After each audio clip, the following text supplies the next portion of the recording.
તમે નવું ઘર કે ઓફિસ લઈ લીધી, સેલ ડીડ પણ થઈ ગયું, પ્રોપર્ટીની બહાર તમારી નેમ પ્લેટ પણ લગાડી દીધી, સરસ મજાનું ઇન્ટિરિયર કરાવ્યું અને રિલેટિવ્સ, ફ્રેન્ડ્સ અને ફેમિલીને બોલાવીને ઉદ્ઘાટન પણ કરી લીધું અને સોશિયલ મીડિયા પર પોસ્ટ પણ નાખી દીધી ન્યૂ એડ્રેસ.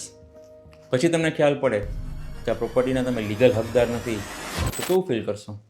લેટેસ્ટ સુપ્રીમ કોર્ટના એપ્રિલ 2025ના ચુકાદા મુજબ સેલ ડીડ જરૂરી તો છે, પણ એકમાત્ર ડોક્યુમેન્ટથી પ્રૂવ નથી થતું કે આ પ્રોપર્ટીના માલિક છો.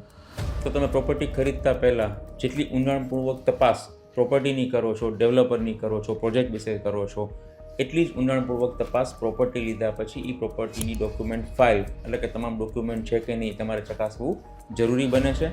આપને આઈડિયા ન આવતા હોય તો એક્સપર્ટની સલાહ જરૂરથી લેવી, કેમ કે પ્રોપર્ટી કન્સલ્ટન્ટ છે અથવા એડવોકેટ છે. આ પ્રકારના ઇમ્પોર્ટન્ટ અપડેટ આપવા મારી ચોઈસ છે, માનવા કે ન માનવા આપની ચોઈસ છે. જો તમારા ફ્રેન્ડ્સ, રિલેટિવ્સ કે ફેમિલીમાં કોઈ પણ રિસેન્ટલી પ્રોપર્ટી બાય કરતું હોય અને આ વિડીયો તમને વેલ્યુએબલ લાગ્યો હોય, તેની સાથે શેર કરવાનું ચૂકશો નહીં. Thank you. તમારો કમલ.